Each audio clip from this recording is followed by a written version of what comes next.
एक बार की बात है, एक घाट के किनारे एक साधु अपना डेरा डाले हुए था।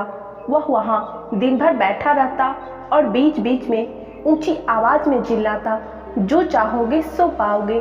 उस रास्ते से गुजरने वाले लोग उसे पागल समझते थे। वह उसकी बात को सुनकर अनसुना कर देते और जो सुनते वह उस पर हंस देते थे। एक दिन एक बेरोजगार युवक उस रास्ते से गुजर रहा था। साधु के चिल्लाने की आवाज उसके कानों में पड़ी, जो चाहोगे सो पाओगे, जो चाहोगे सो पाओगे।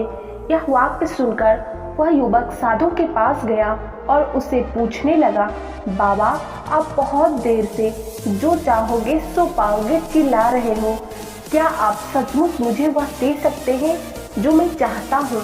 साधु बोला, हाँ बेटा, लेकिन पहले तुम मुझे यह बताओ कि तुम पाना क्या चाहते हो? वह युवक बोला, बाबा मैं चाहता हूँ मैं एक दिन बहुत बड़ा व्यापारी बनूं। क्या आप मेरी यह इच्छा पूरी कर सकते हो?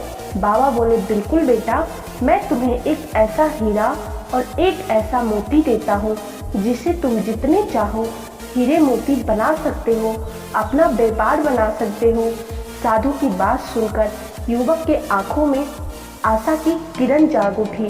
फिर साधु ने अपनी दोनों हथेलियां उस युवक को आगे बढ़ाने के लिए कहा। युवक ने अपनी हथेली साधु के सामने रख दी। साधु ने पहले उसके एक हथेली पर अपना हाथ रखा और बोला, बेटा यह इस दुनिया का सबसे अनमोल हीरा है, इसे समय कहते हैं। इसे जोर से अपनी मुट्ठी में जकड़ लो। इसके द्वारा तुम जितना चाहो उतने हीरे बना सकते हो, जैसा चाहो वैसा व्यापार बना सकते हो। इसे कभी अपने हाथों से निकलने मत देना। फिर साधु ने अपना दूसरा हाथ युवक के दूसरी हथेली में रख दिया और कहा, बेटा यह दुनिया की सबसे कीमती मोती है, इसे धैर्य कहते हैं। जब किसी काम में समय लगने के बाद भी आपको परिणाम प्राप्त ना हो तो इस धैर्य नामक मोती को धारण कर लेना। यदि यह मोती तुम्हारे पास है तो दुनिया में जो चाहो वह हासिल कर सकते हो। युवक ने ध्यान से साधु की बातें सुनी और उन्हें धन्यवाद कर वहां से चला गया। उसे सफलता के प्राप्ति के 2 गुरु मंत्र मिल गए थे।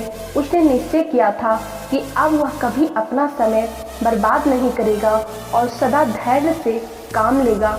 कुछ समय बाद उसने हीरे के एक बड़े व्यापारी के यहाँ काम करना शुरू किया। कुछ वर्षों तक वह दिल लगाकर व्यवसाय का हर गुण सीखता रहा और एक दिन अपनी मेहनत और लगन से अपना सपना साकार करते हुए हीरे का बहुत बड़ा व्यापारी बन गया। दोस्तों, इस कहानी से हम यही सीखते हैं कि लक्ष्य की प्राप्ति के लिए सदा समय और धैर्य नाम के हीरे मोती अपने पास होने चाहिए। अपना समय कभी व्यर्थ ना जाने दें और कठिन समय में धैर्य को बिल्कुल ना छोड़ें, तभी सफलता आपको प्राप्त होगी। दोस्तों, ये इंस्पिरेशनल और मोटिवेशनल स्टोरी आपको कैसी लगी कमेंट करके ज़रूर बताना। और हाँ, यदि आप लोग चैनल पर नए हो, पहली बार आए हो, तो चैनल को सब्सक्राइब करके बेल नोटिफिकेशन जरूर प्रेस कर लेना, क्योंकि इस चैनल पे आपको इसी तरह से इंस्पिरेशनल मोटिवेशनल वीडियो मिलते रहेंगे।